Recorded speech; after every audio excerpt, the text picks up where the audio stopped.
I'm Chris Schiffer. I'm with a financial advisor with Wealth Enhancement Group. We do financial planning and wealth management for individuals and small businesses. And I'm the immediate past president of the Somerset Middlesex chapter of NJCPA.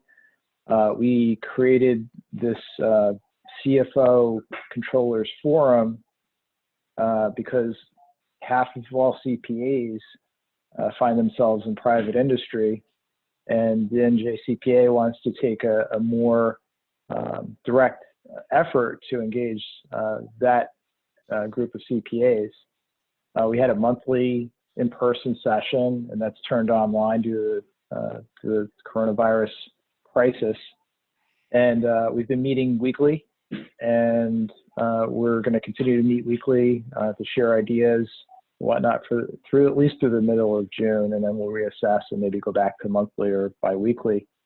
And we're also adding sessions like this one. So today's topic is best practices for managing a remote workforce. And we'll be creating a program. Susan Dyer, maybe you want to say a few words about creating a program for this group that will be eligible for CE for the rest of the year. So if you have topics, please send them our way. Yeah, for Susan, sure.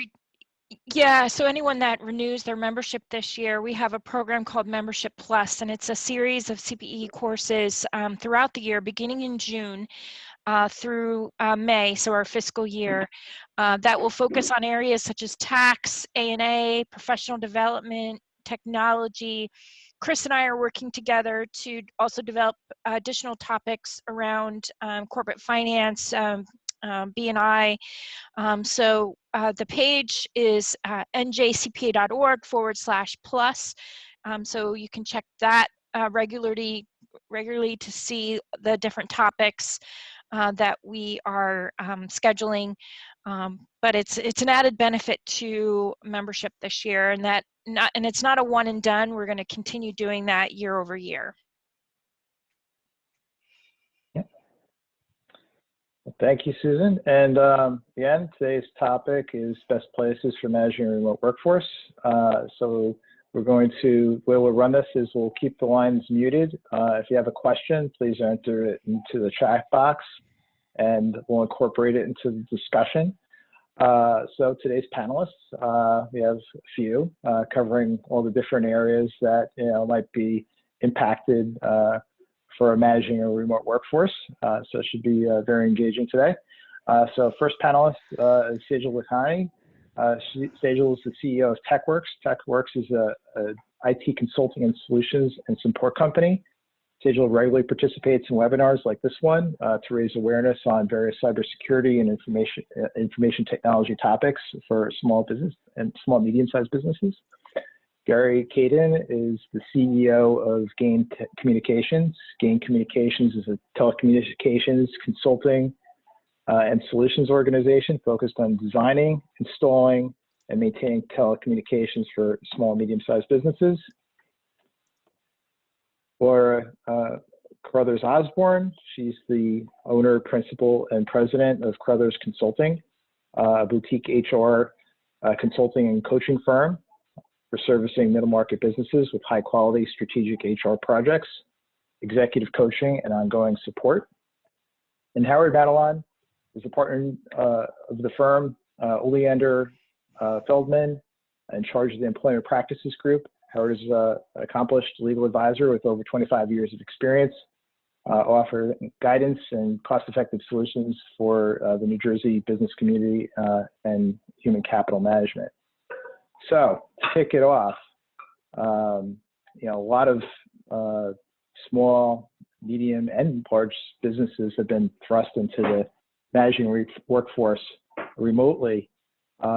It might have been a nice to have or an accommodation, and now all these businesses are forced into managing all their employees remotely if they are open and able to do so. And they have the technology to support it, so we'll touch on that topic. But probably the one question I've heard most often is, how do I know my employees are doing what they should be doing? I think a lot of employers are kind of winging it without a plan. But that first question, how do we know they're doing what they should be doing? Laura, why don't we start with you? Any thoughts on that one? Sure. Yeah, Chris. So I think a lot of it is what kind of performance metrics you've set up so that you can understand what they're doing, both when they're in the office and when they're not in the office. So I know many businesses right now are being super flexible around when people get work done, because there's so many issues with childcare and shopping for parents and things like that, that really to understand what are your project milestones and what does someone need to accomplish by certain dates, and then holding them accountable for that and seeing if they're meeting those deadlines, getting it done however they need to get it done. Great. Howard, you want to add to that? Sure. So 2 other things to Laura's excellent point. You want to start by looking at the organizational structure of the business right now. And now is a great time for you to think about perhaps realigning the teams, collapsing the teams, moving more effective communicators into the spaces that have been gaps, so that what you end up with is a workforce that's more streamlined from a communications and reporting structure.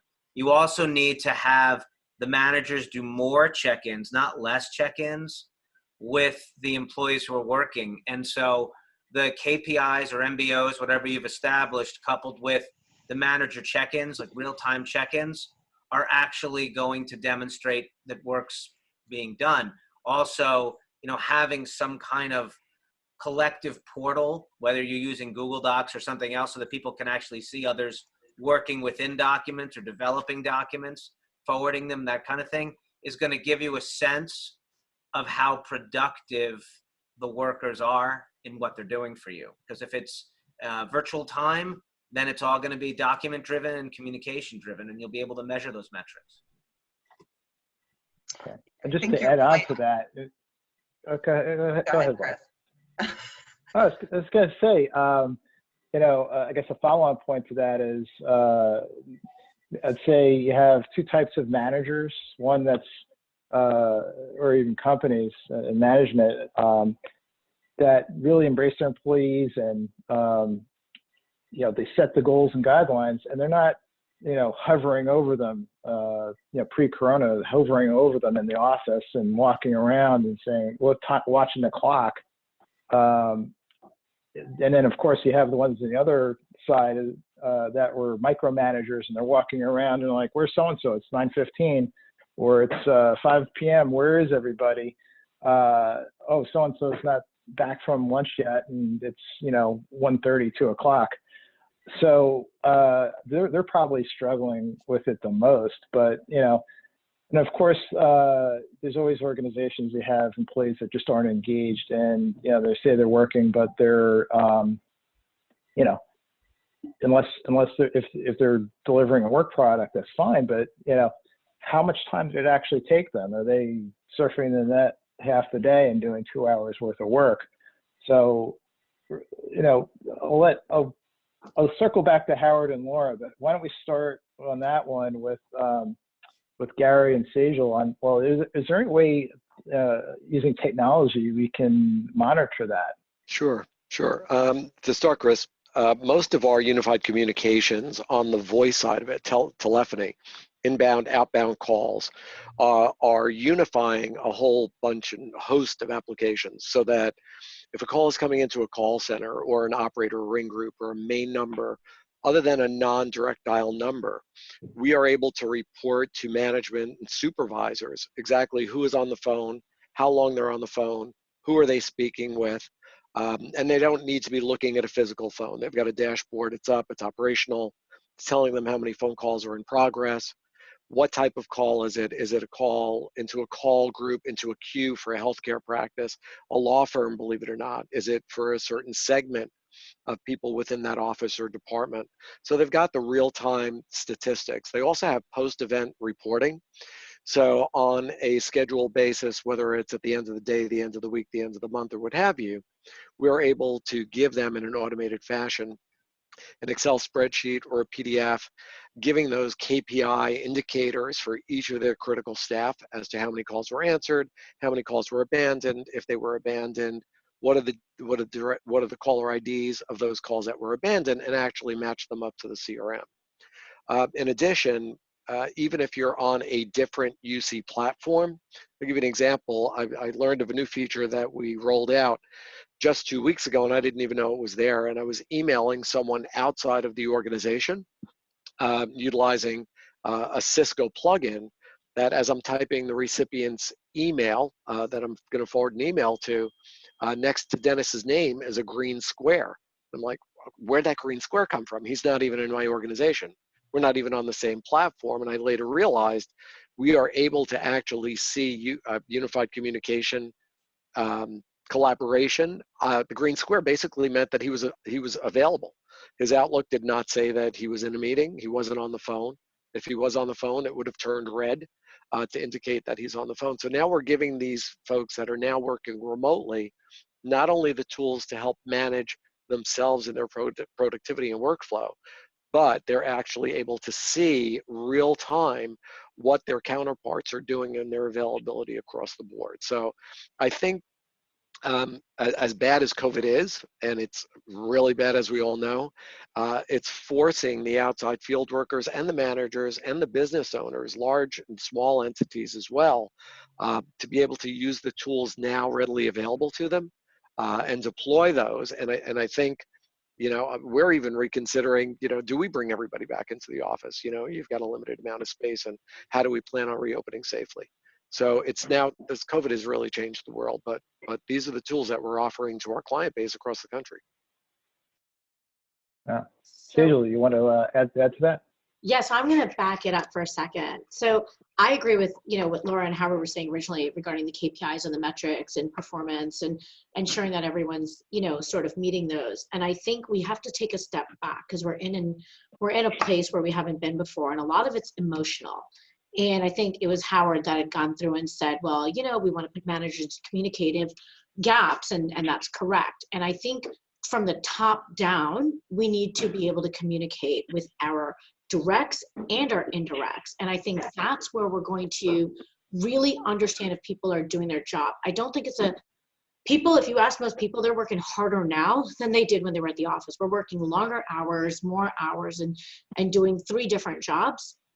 So it's really a matter of communication and connecting emotionally. How's everyone doing? What's going on? If things aren't getting done, it's just not going to be the metrics that show it, because they might. If you can get your job done in 2 hours, you can spend the other 6 hours with your kids, power to you, right? But it's really about that emotional thing. And if people feel that you care, they're going to get their job done. The other part of it is, we have a very divided workforce. We have people in the US and we have people in other countries. And there are 2 different ways of figuring out how they're doing their jobs, right? One is, what's the culture of your company? How did you hire those people to begin with? What were the basis of hiring them? And then, you know, based on that, you can then determine what metrics, what tools, what technology tools you need to determine if they are doing their work. There's everything from having a one-on-one meeting every day at the end of the day to make sure you go through your objectives, all the way to screen capturing their computer every 30 seconds to see what they're doing. And all of those could work just depending upon where the person is, how your company is run, what the culture is, and what your end goal is. And I think a lot of CEOs, presidents, owners, management, leadership, whatever you want to call it, has now taken that step forward to emotionally connect with people. How are your kids doing? What are they playing? Oh, look, there's your daughter on the TV, you know, on the video. And we're getting to that different relationship. So, you know, I'm not necessarily sure it's all just numbers. I think it's really about emotional connection. Great. Laura, Howard, anything to add to that? What?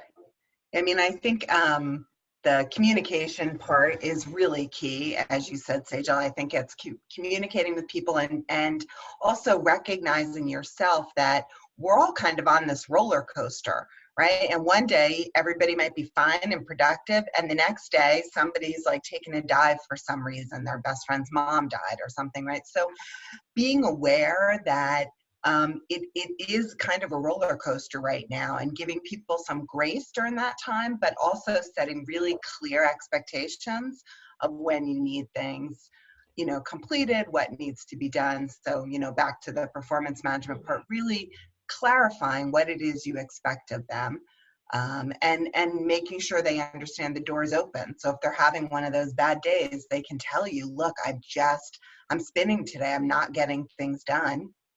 You know, can They have someone to cover be me? able to trust you to have that open conversation. Exactly. Yep, totally. So that'll probably be more important than ever, having those open lines of communications, and as everyone's alluded to, having those check-ins and being more involved. You know, the onus is on the managers to be more involved than ever before, and knowing what's going on with their employees. But unfortunately, there's always the you know, slackers. There's the you know, and this is the people that just don't have enough to do, and they're not necessarily going to raise their hand and say, you know, I'm only busy for half the time and there's nothing else now that I'm not in the office. How do you, and Howard was also talking about, well, how do you get the most out of your employees? You've got to reimagine, re-envision your business and know what you exactly need. So how do you find out where those, you know, other slackers or underperformers or even underutilized employees are? And what do you do about it? So you know, Chris, oh, go ahead, Steve.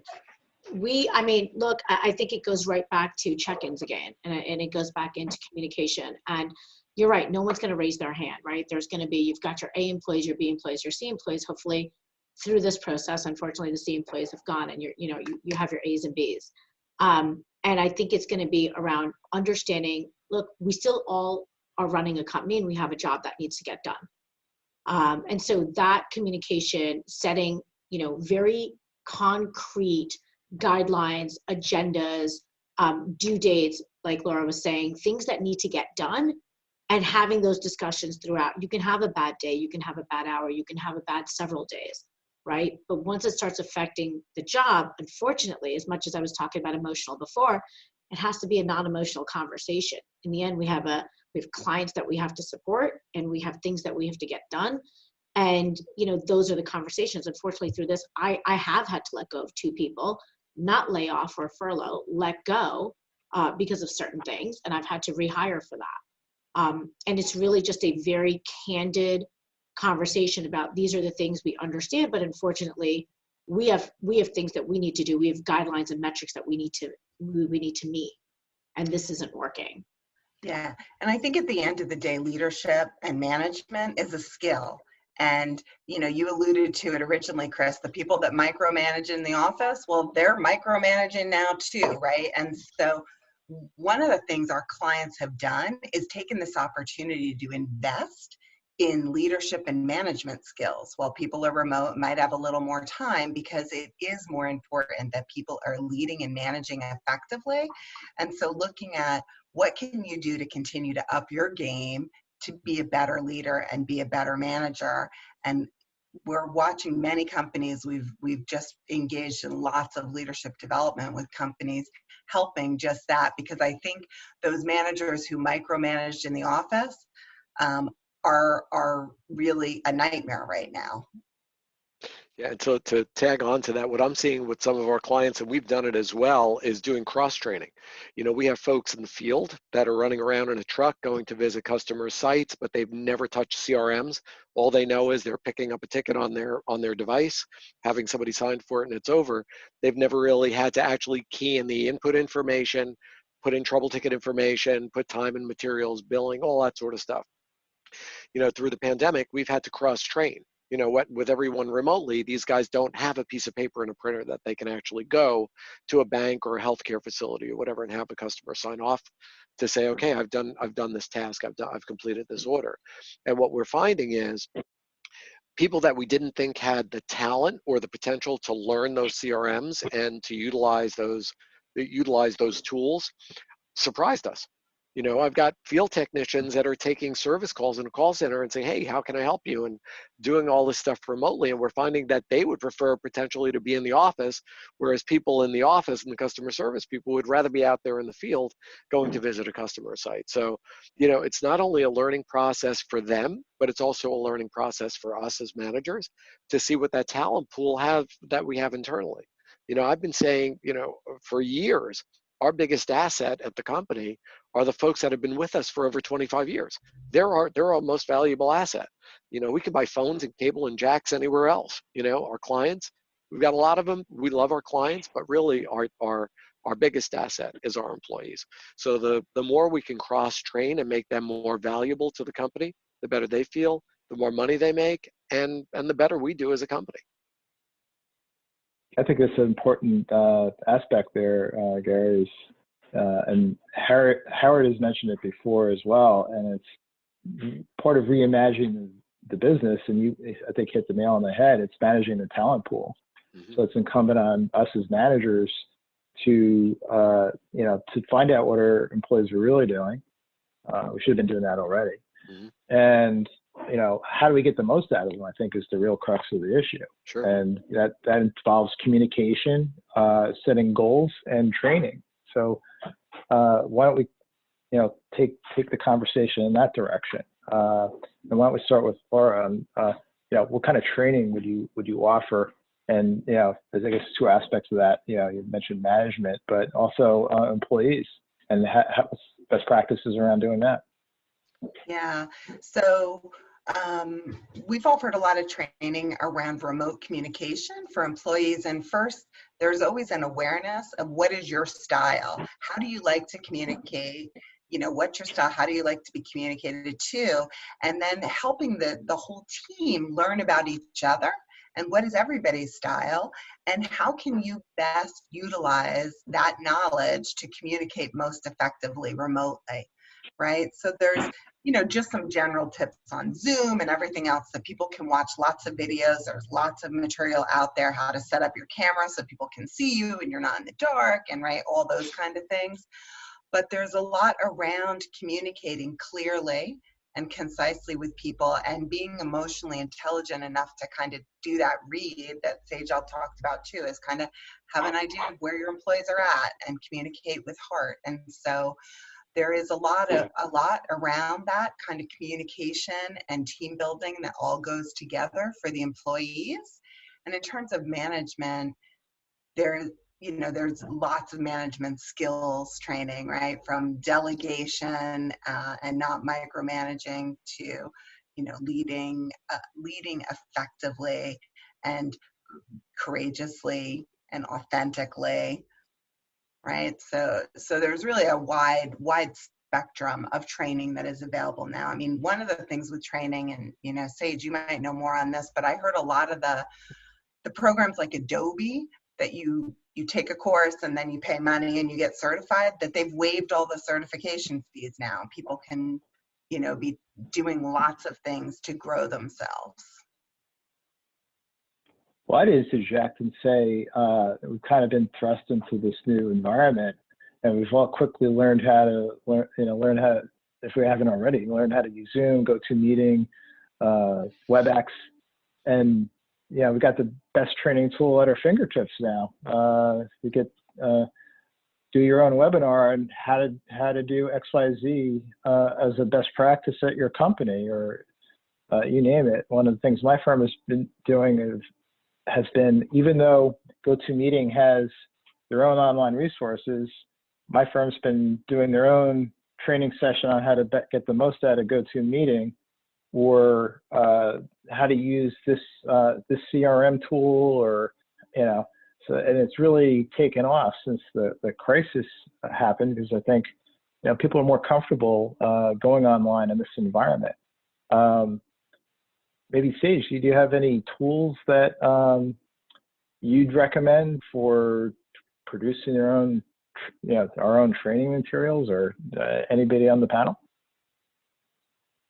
I mean, there's so many tools out there, Chris, regarding, you know, creating your own videos, creating your own doodle videos, creating your own, you know, webinars, creating there's just so much stuff out there. I think the most important thing, I think, in terms of training, in terms of creating any of this stuff, is making sure that you understand how, not just how to create it, like you can figure out the tools on how to create it, but that what you're putting out there actually has some meaning or something. Because we could do this all day long and send out all of these things, and they don't go anywhere. So I think more important than creating it is to find out what the audience wants to hear about and what they want to learn, and be able to put something out about that.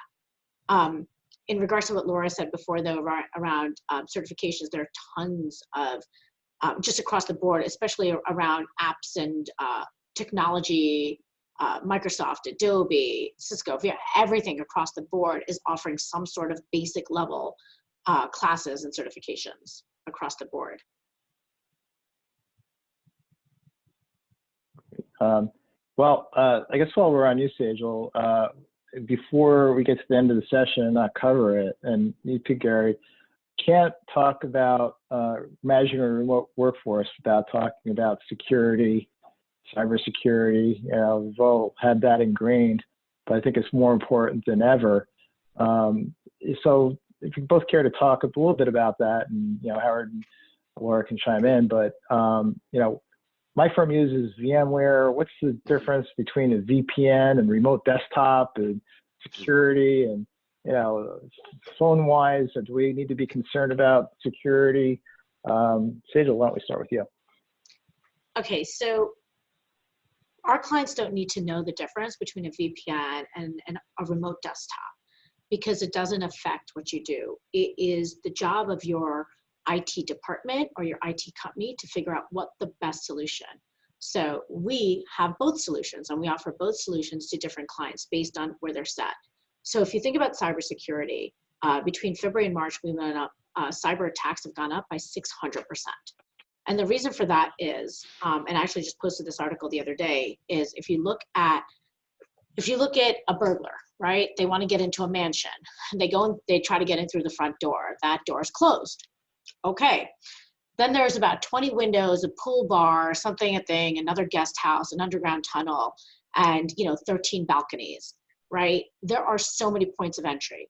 If somebody lives in like a basement bunker and there's one door in, that same door goes out, there's one point of entry. When we all worked inside inside of an office for the most part, we had one point of entry for the most part, right? Right now, everybody is spread out. So there are so many points of entry that most of us spend our time just reducing the surface area for attacks. That's what we're doing consistently. So your question, Chris, was, what's better, what's not? There is no better. There are tools that are, look, you can spend hundreds of thousands of dollars on security, and you can spend $5,000, $3,000 on security. Neither one is right, neither one is wrong. It depends on what kind of data you house, what your employees are doing, where they're located, and what compliances you're under. And I think between those things, you have to figure out what's the right solution. And when I say you, I mean your IT department or your provider needs to figure out what's the right solution. Because we will go up significantly in cyber breaches as we continue through the COVID experience. And because it's a global pandemic, everybody's open. Every one of our entry points is open. So I think that's important. And then I think I agree. After Gary goes, I think it would be beneficial just to quickly discuss, what kind of not quick fixes, but what kind of big things need to happen, or quick things that you can put into place. Okay. Thanks. Gary, why don't you answer that? Sure. So we have a lot of medical offices. We probably have about 450 private practice medical offices, whether they be neurosurgeons, orthopods, or what have you. Before they've come onto our platform, many of which were very simply texting each other, perhaps from the physician assistant, or from the medical assistant who may be in hospital to the physician who's in private practice within the office. Non-HIPAA compliant patient information, patient's date of birth, what their situation is, why are they in the hospital, patients' names.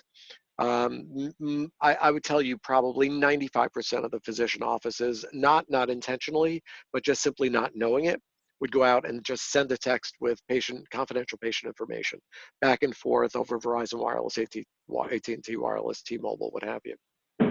With our applications, we are PCI compliant and we are HIPAA compliant.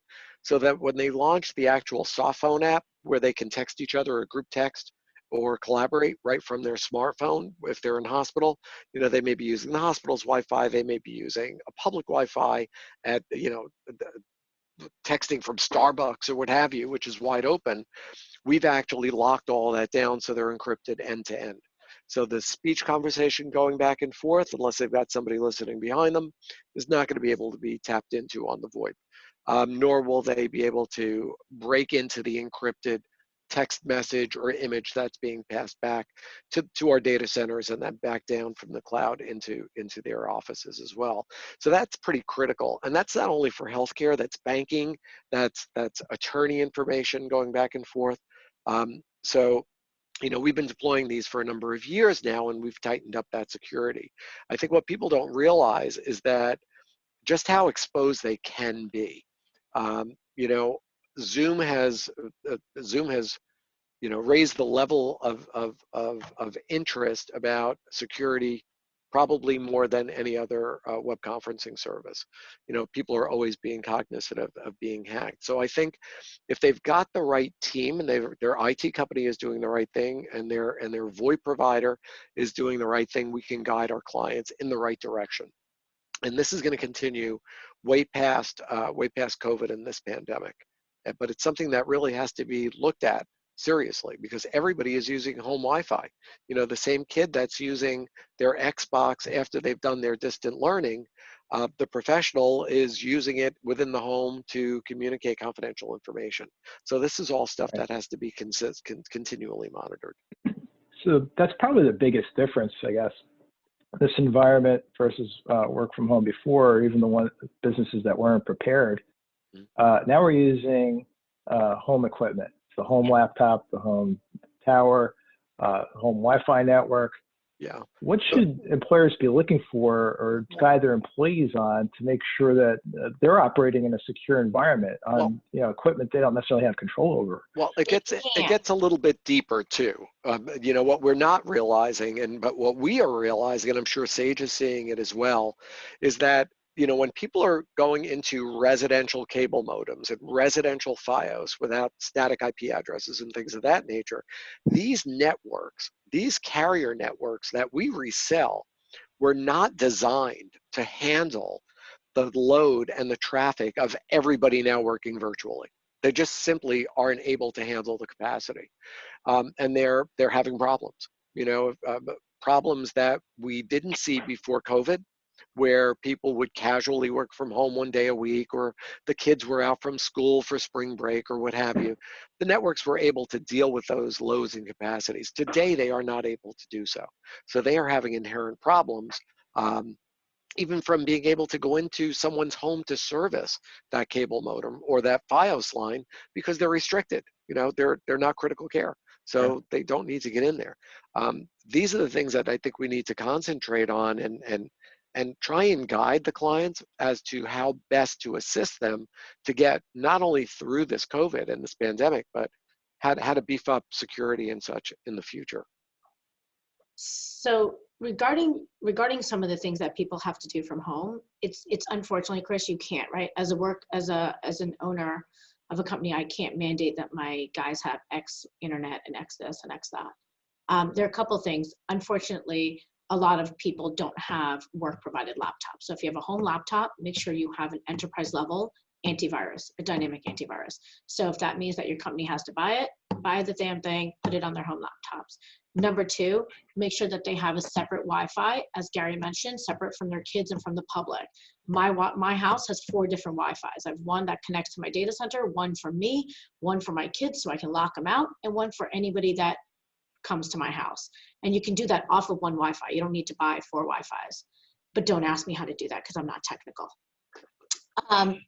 Number 3, if you can't do that, or for whatever reason they don't want to do that, your work should provide you with a MiFi.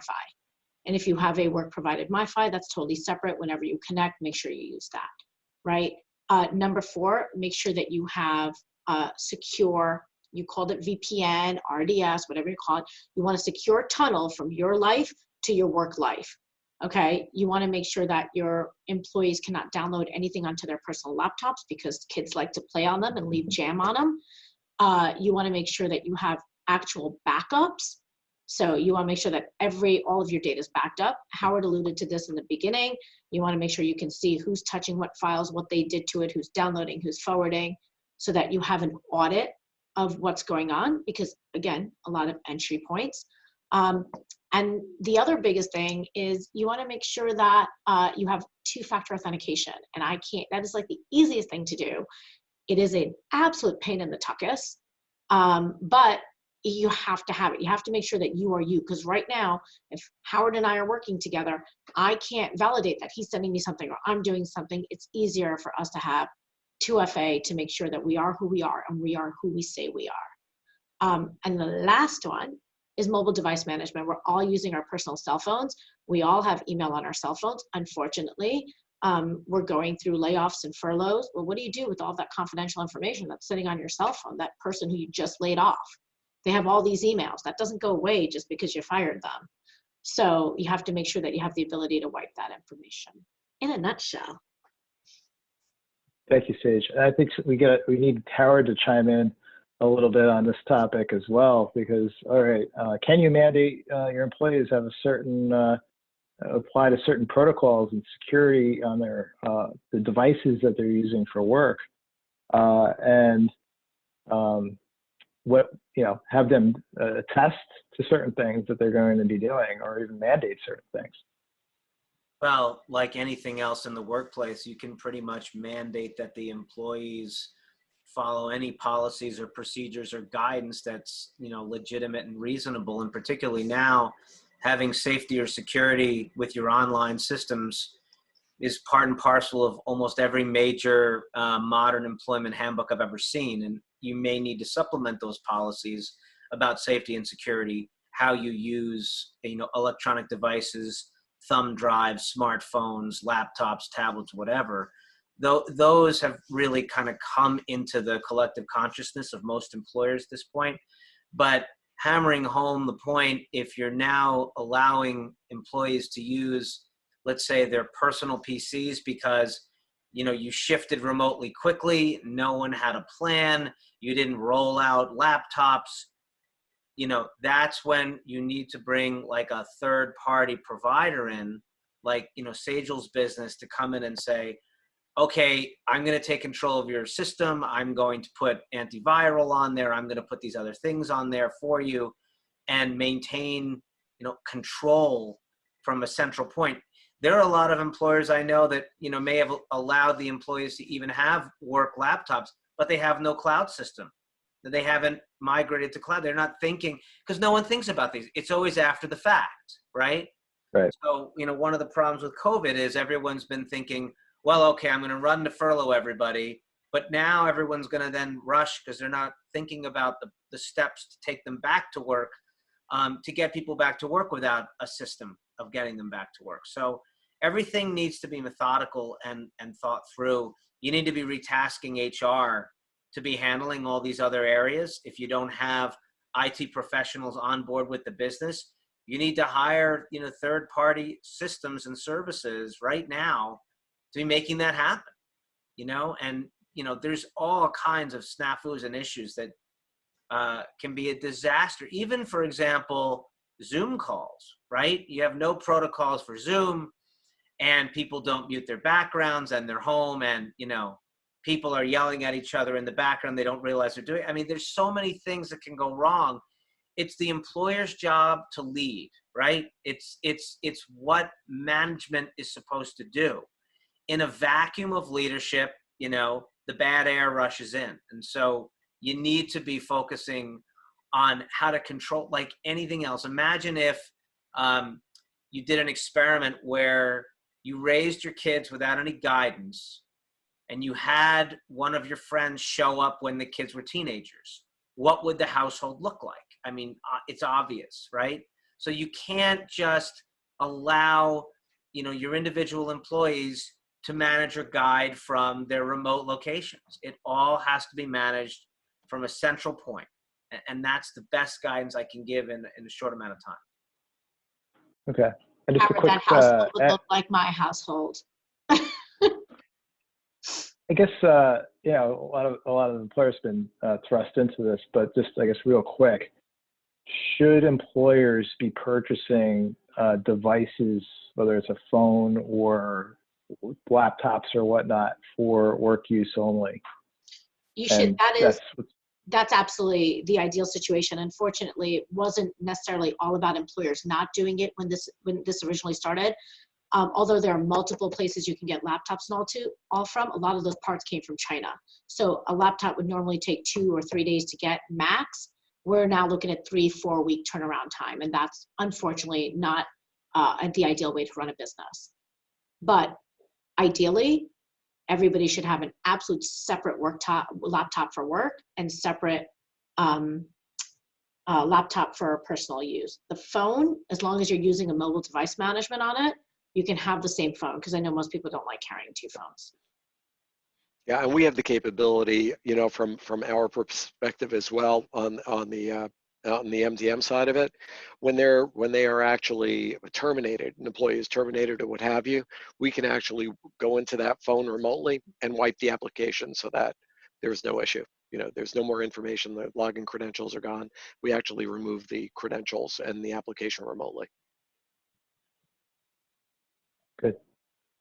Okay, why don't we shift gears again? We have some time remaining, but I also want to touch on this one. One of the questions that's come up is, you know, what do you do with employees that they have, first off, whether they're hourly or salaried, and what do you do differently now in a work from home environment? How should you be treating them differently? You know, should you be tracking hours, doing a timesheet for both salary and hourly? Yeah, so I think, you know, this question is more directed to Howard and Laura. So why don't you comment on that? I don't like the idea of really micromanaging employees because they're working virtually. It's almost like what you're saying is, we don't trust you. Now that you're not working here where we can see you, and then that creates another problem, which is what are the issues that is going through management's head that is being directed, because perception is reality for employees. So if you had a workplace where the manager wasn't walking around to every office checking on progress, and the last thing you want to do is say, yeah, we're going to be throwing on some new things on your computers. We have the right to turn your camera on at any time. And we're going to be now, every minute needs to be accounted for, as if you were, lawyers billing time on the timesheet. You're going to end up with a number of employees who are going to be totally disenchanted and demoralized. And actually, the one new problem that people aren't thinking about is, in a COVID environment, the workforce is more likely to be looking for new opportunities every single day, because people are nervous. They don't know what is coming. They don't know what the future is. New employment opportunities might be presented to them. And if you push them, I guarantee you that they will walk out the door. So this is a critical time for you to reassure them about things rather than kind of unravel them and rile them up about your workforce procedures and performance. I think it's a terrible idea to maintain timesheets for anyone, or the "what did you do today" problem.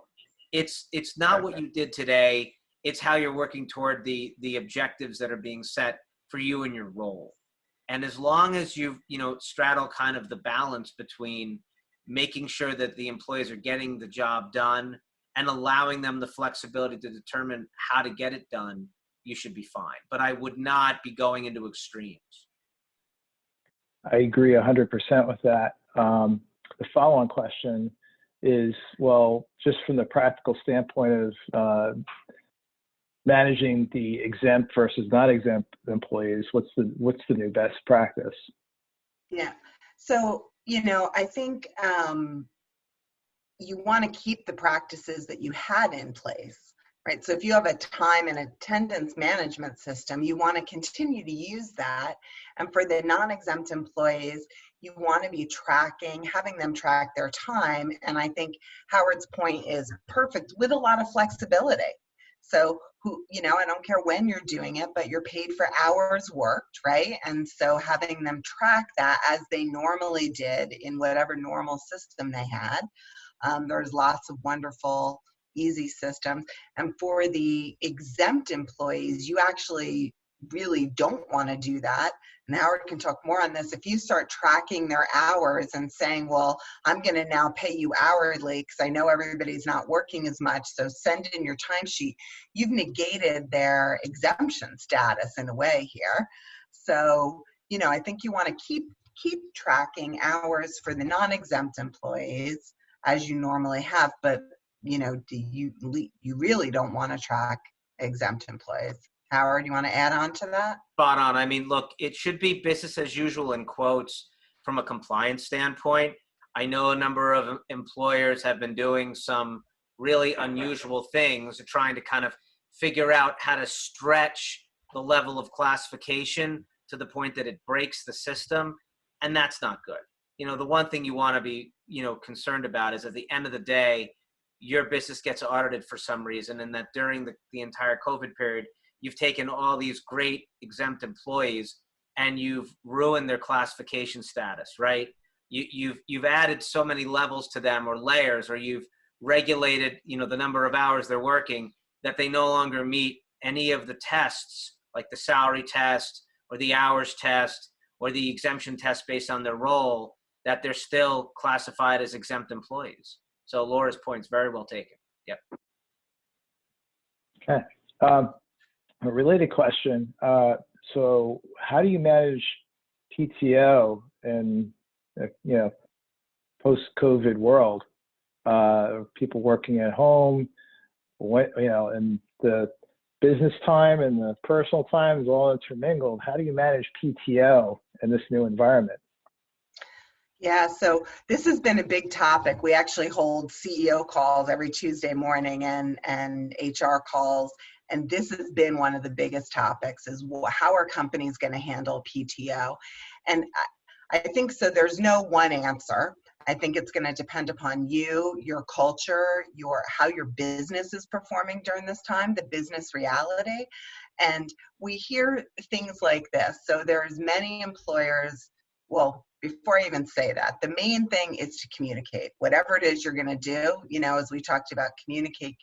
So many employers right now are telling employees, you need to use X amount of your vacation by the end of the summer, of your PTO, your vacation, because they know if they come back to work at the end of the summer, the third and fourth quarters, they're going to be really busy, and they can't have everybody wanting to take time off at the same time. So people are thinking about that. People are thinking about, are we going to allow more carryover than what our typical policy says? Some people have said we're going to just not be able to do vacation at all this year, right? I've got the PPP loan, I'm paying you, we know everybody's not working fully, and I'm just not going to be able to do vacation when we get back to work. We're going to have to, not do that from a business reality standpoint. You have to make sure that you're tracking your sick time separately from the PTO and the vacation. You can't take that away, right? There's especially in New Jersey and some of the other states where we have regulations around that. But people are looking at, and employees are wondering, what's going to happen with my vacation. And I think we've heard that when the initial announcement goes out about, hey, you're only going to have 1 week of vacation left when you come back, in September. And people originally are annoyed. But then if leadership gets out and continues to talk and say, this is why, it's so that we can avoid laying off more people. It's because of the reality of the cycle of our business. We're always busy in the fourth quarter, and now we're going to be super busy, having been remote so long. And we're just trying to make the best decisions to preserve the workforce, preserve all of you, and preserve business. I think most people are adults and they understand it if they've been communicated to. So it goes back to that, figure out what you need to do as a business and then communicate and communicate again, and then hold a session where people can ask questions, right? Continue. So that's my thought on that. Yeah, I think Thank you. that's Very pragmatic. The other Howard, thing I would say is that what you can do, and keep in mind that the crazy confluence of all these new laws that have been passed on leave, is that the employees are entitled to use PTO in place of some of their lesser paid leave time.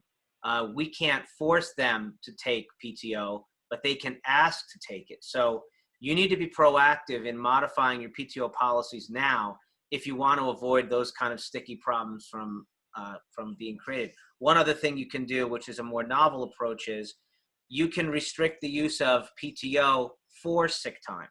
What you can tell them is your accrual will continue, but all of your vacation through particular days can be now allocated towards sick because we're worried about you, because COVID is out there, because you might have to take many, many weeks off to cope with a COVID situation. So that's another way of handling vacation. Shunt the vacation into sick time, right? That's a great way. Or you can suspend vacation, as Laura well put. We've also recommended that to a number of our clients where the accrual doesn't stop. It's just we're letting them know, look, given what's been happening, we can't afford as a business to have you take vacation when we need it, or we're going to change the notice period. So for example, most businesses would say, well, you got to give us a couple weeks notice if you're going to take vacation.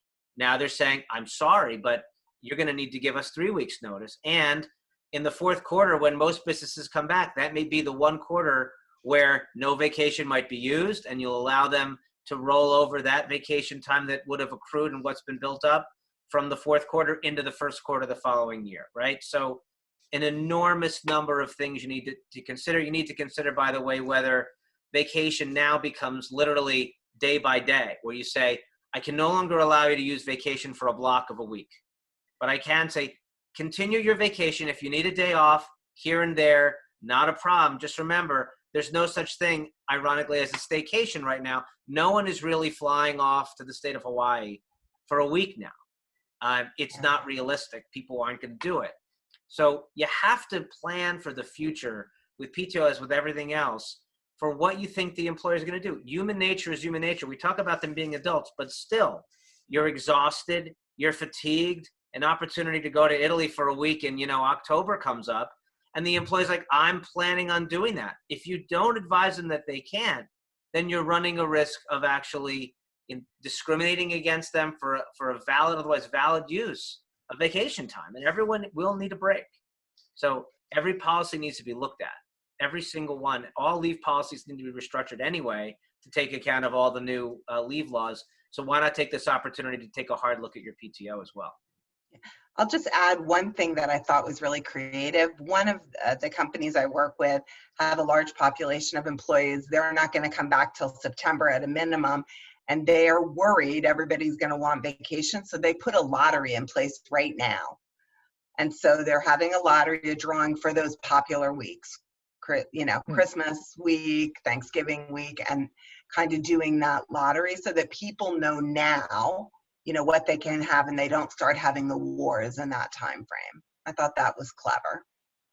Yeah, and they did it over like martinis at night. They did it as a lottery ball with people's names, and they pulled it out. So-and-so won Christmas week, What week do you want? And they made it fun. Yeah, that's a unique way of doing it. Very pragmatic too. Yeah. Okay, well, we have a few minutes left, and so why don't we do a lightning round with the panelists to see if there's anything they want to add that we didn't cover today, or just maybe some final thoughts, and then we'll go to maybe any questions that pop up. I think we've answered all the questions. So Howard, why don't we start with you? Any final thoughts or anything that we didn't cover that we should quickly discuss? Yeah, like I said before, I think the most important thing is that management is the focal point for success of the business. If it doesn't actually know how to manage its capital assets, then it needs to now bring professionals in to really help it understand. It is too daunting for the business owner right now to run every single thing, all the new health and wellness, HR functions, payroll, bookkeeper. They thought they could, but candidly, they'll be more successful at their job if they start outsourcing to IT professionals and lawyers and HR.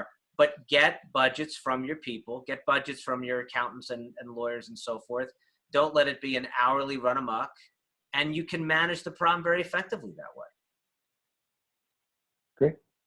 Sejal, any final thoughts?